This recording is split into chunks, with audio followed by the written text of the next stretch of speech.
Welcome to the Jill on Money Show. It's Wednesday, January 29th, and we are here trying to help you make better, maybe less bad financial decisions. So many of you just need a little permission to go do things that are really fun, but you don't even allow it yourself. So we'd love to do that. I'm like the anti-personal finance person, Mark, because what I do is I tell people like, oh, stop it, spend some money. Like, who does that? Can you think of another person who is in this side of the business who says, go out and enjoy yourself? If you'd like some permission to spend some money or you need some help with the real stuff, give us a holler. Go to JillOnMoney.com, click the Contact Us button, and write us a note. If you'd like to join us on the air live, just check the box and Mark will do everything else. Don't forget to sign up for the free weekly newsletter when you go onto the website. We love that newsletter. Comes out every Friday, and Mark does a great job with it. Okay, today we are talking to Dave, who's on the line from Chicago. Hi, Dave. How are you? Hi, Jill. I'm good. How are you? Tell us what brings you to the show today. I'm really interested in your thoughts because I'm retired military guy, and so I've got a military pension. I'm working now. I'm a government civilian now, so I've got all these pensions, and I don't know if I'm saving enough. So I've got these pensions. I'm saving money, but I don't know if I'm saving enough.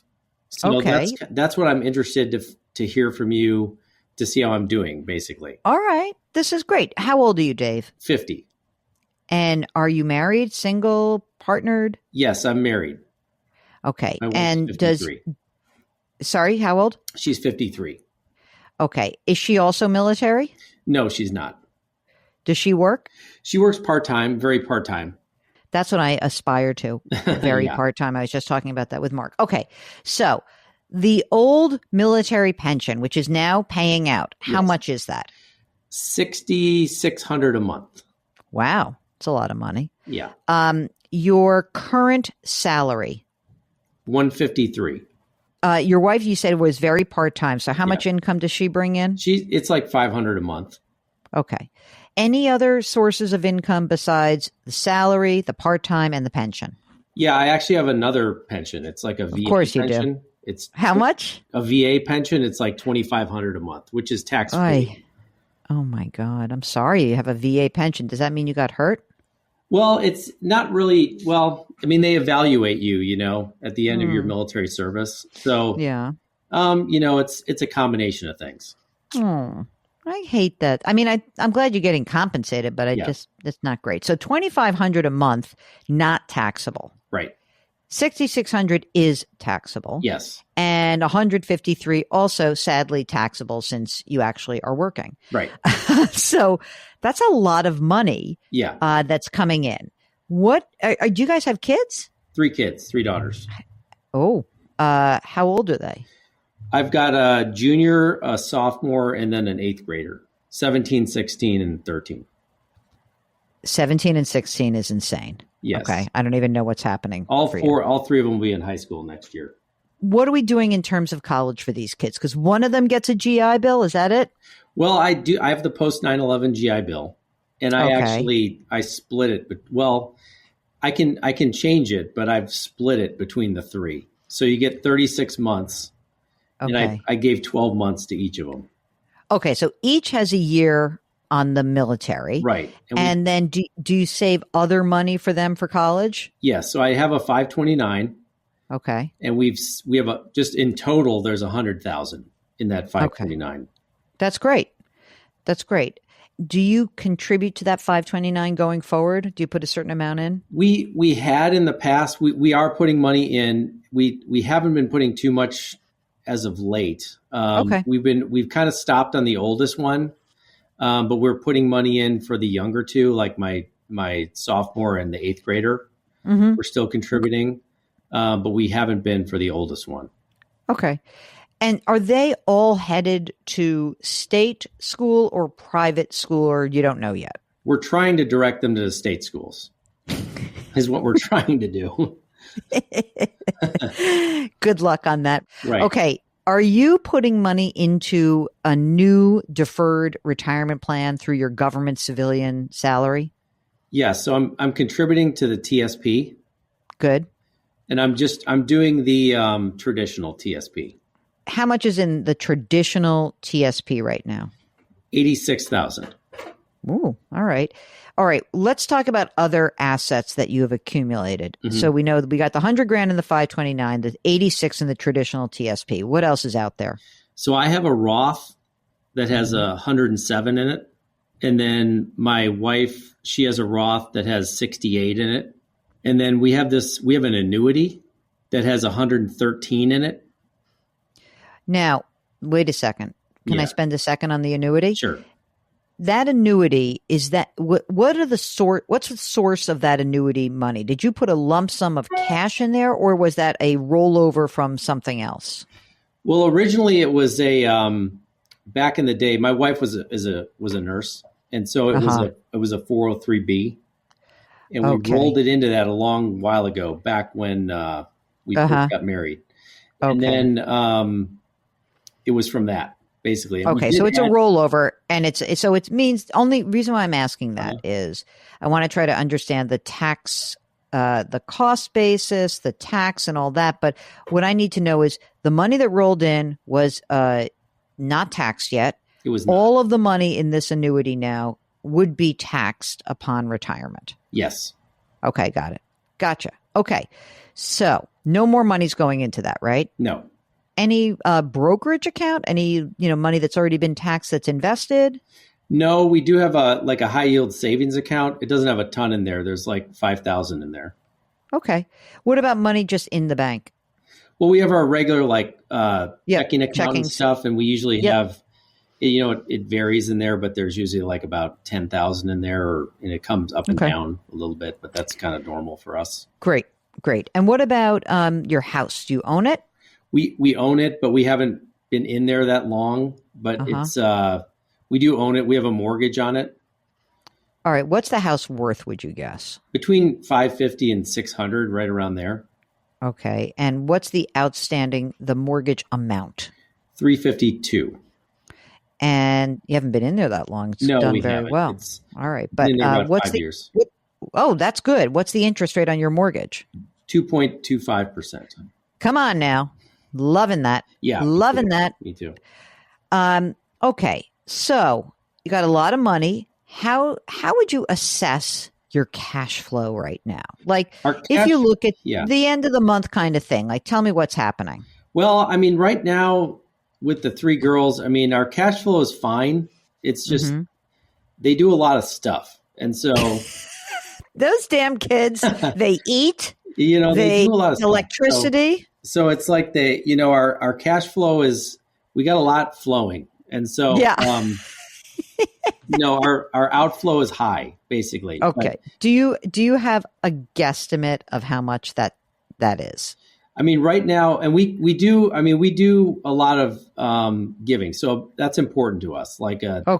So we do give 10% to the local church. That's a big thing for us. And, and we do charity stuff. And so right now, if you include that, it's probably around 16 for us per month. Okay. But if you take that out, take out the let me derail your moral compass for a second. Okay. Please. Let me bring down to your base level. Okay. If I just had to pay for your stuff and I know you're going to give money, but what are you say I'm 10% tithing on your gross or on your net? We do our gross. Come on, we got to do the net. All right, I'm not going to argue for that. Okay. So what is your actual spend? We're probably around 11. Okay. This government civilian job, will it also have a pension attached to it if you stick around? Yes. Tell me about that. What will that be? Well, it's probably going to be around $2,500 a month. Okay. By the time my goal is what I'd like to try to do is get to 59 years old if I can. That would be when my youngest is done with college, but I don't know if that's a possibility. All right. Let's say you mind if I just say 60 just for the heck of it? Mm-hmm. Okay. So if we say 60, right? At that time, you would have $6,600. Is your military pension inflation adjusted? Yes. Okay. So you'd have 6,600 from the military pension. Mm-hmm. The future pension would be about 2,500, and you'd have your VA pension, which is not taxable. Right. So that's, and you'll have your health care, right? Isn't all the health care taken care of? It is, but we do have to pay something for it. We do have to pay some for it. But how much? Would you guess?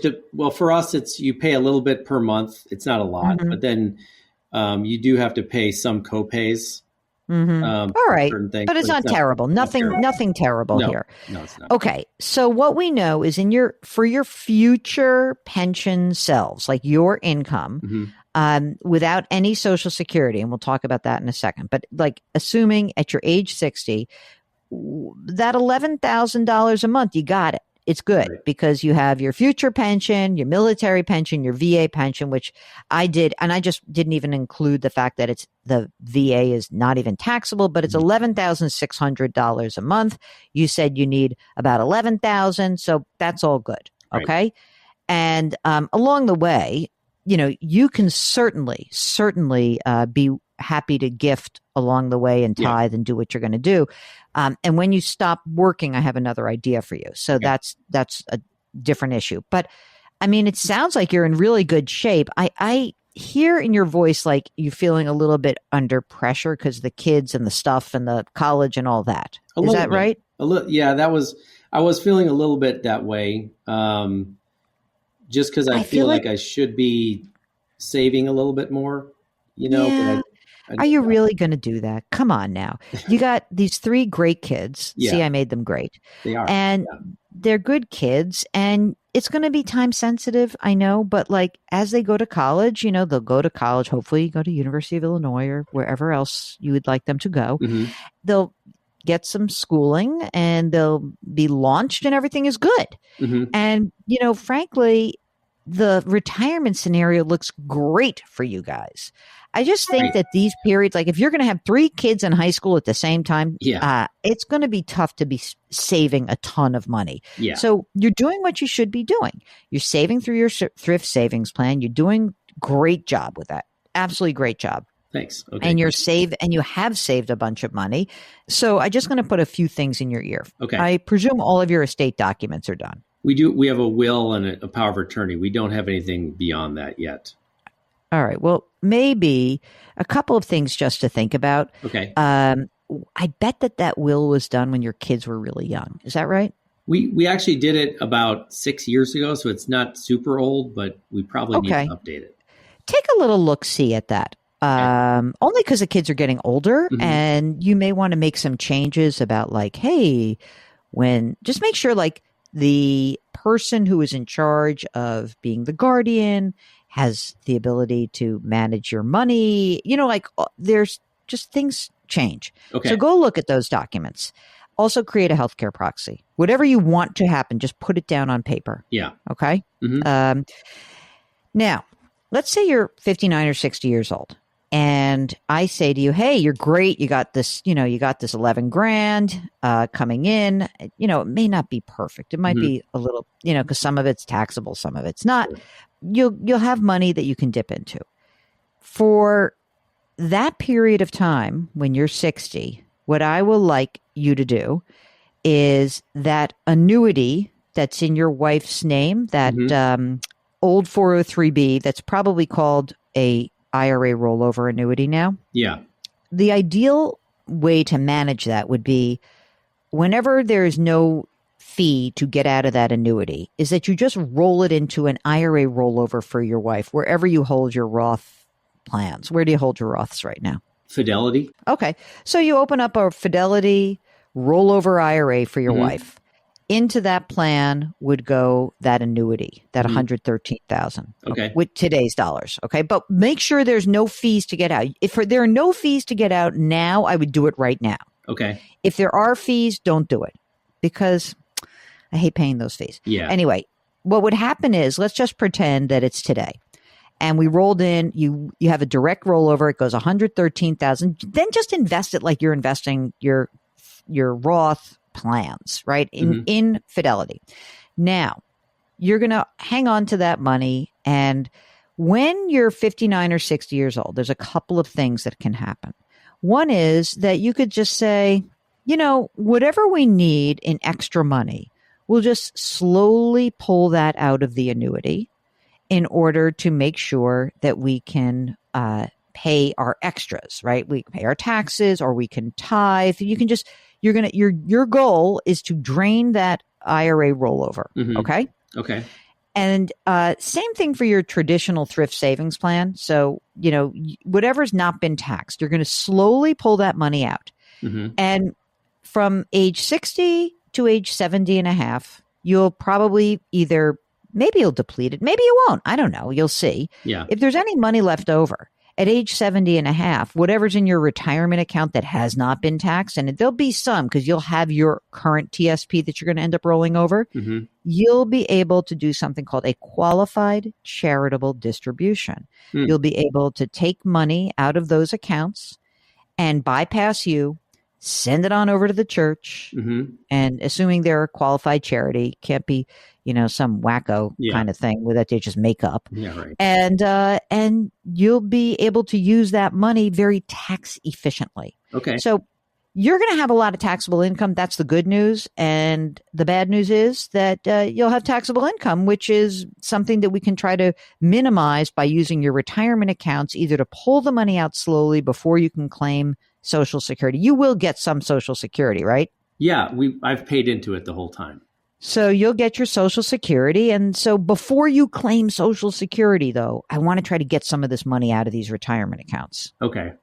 All right. Yeah. You're doing a great job, dude. Stop sweating it. Okay. You got 3 kids. They're good kids and they're having fun. What's the most expensive activity that they have? Dancing. Dancing? What kind of dancing? Well, like team dancing, traveling What's that? traveling around and, going to competitions and stuff like that. And there's some cheerleading too. What? Yeah. Oh, wait a second. Are they like part of that whole cheer thing? That sounds cultish. It scares me. No, not to that extent. All right. Okay. No, so it's but fun. the dance competition? Yeah. Some dance. Oh my God. It's fun. Well, they love it. I guess it could be worse. It could be like they're ice hockey players and you have to wake up at 4:00 in the morning and go to the arena. No, we don't do that. Thankfully. None of that. So, all right. Well, Dave, seems like you're in good shape to me. Well, thank you very much. I appreciate it. Oh, Thank you. Love the podcast. Hey, thanks. Thank you so much. I love how many military people we have because I am the least military person in terms of like my ability to actually foot to authority, and I'm not tough, so I would run. Good luck to you guys. I gotta go. I'm out of here because I'm a chicken, and so I very much respect everything that you all do in the military, and so thank you so much for that. I really do. All right. If you are retired military, we're going to give you preference because Mark and I are both wimps, right, Mark? No shot that we'd be in the military. Is that right? I would have a real problem with that. Yeah. I know because both of us have a hard time with authority. That's the problem. That's why. That's why we're friends, and that's why we're work spouses, not spouses. I'm really so much older than you are, so I'm your work family. But I know. That's why I have such respect for these folks. They're incredible. So anyway, if you've got a financial question, if you're retired military, give us a holler. If you are just thinking about something big going on in your life, or maybe you're just looking at a different way of contemplating the end of your career, give us a holler. Go to JillOnMoney.com, or by the way, the beginning of your career. Click the Contact Us button. Write us a note. Let us know if you'd like to come on the air with us live. Don't forget to sign up for the free weekly newsletter and check out our subscription service. It's called Jill on Money Live. That's where you have access to quarterly live webinars, bonus audio and video content, as well as the entire back catalog, all for the bargain basement of $45 for the next 12 months. Hey, Mark, by the way, I added up every single subscription that I have. Streaming, but also like for work stuff. Do you have any idea how much you pay for all of your? I didn't even include. Oh my God, I forgot the cable bill. But do you have any idea what you're spending on your various subscriptions? Monthly? I was monthly. It's probably around. I'm just going to guess. Probably around 300. Mine is so much more, and it's embarrassing. So, okay, that's what I got for you. Wait. I just gave my number. What's your number? Well, I haven't seen annually. I haven't put my cable in here. I have 2 cable bills that are stupid. So 3, 6. It's probably close to $500 a month, all in for everything. But that includes like my New Yorker and magazine and my Financial Times. But like, it's so much money, and so $45 a month. That sounds dreamy to me. All right. Well, that's just one thing. And I also added up all that crap that you spend money on to keep the platforms going. So whether it's the webinars or the website and, this here podcast platform, all that stuff. It adds up, dude. Takes money to run a business, run an empire, right? Oh, yes, that's it. Our little mini empire. Anyway, come join our empire if you wouldn't mind. You can subscribe to us on the Odyssey app or wherever you find your favorite podcasts. Try to put your hands metaphorically on someone's back. Change your work, change your wealth, change your life. Thank you for listening. We'll talk to you tomorrow.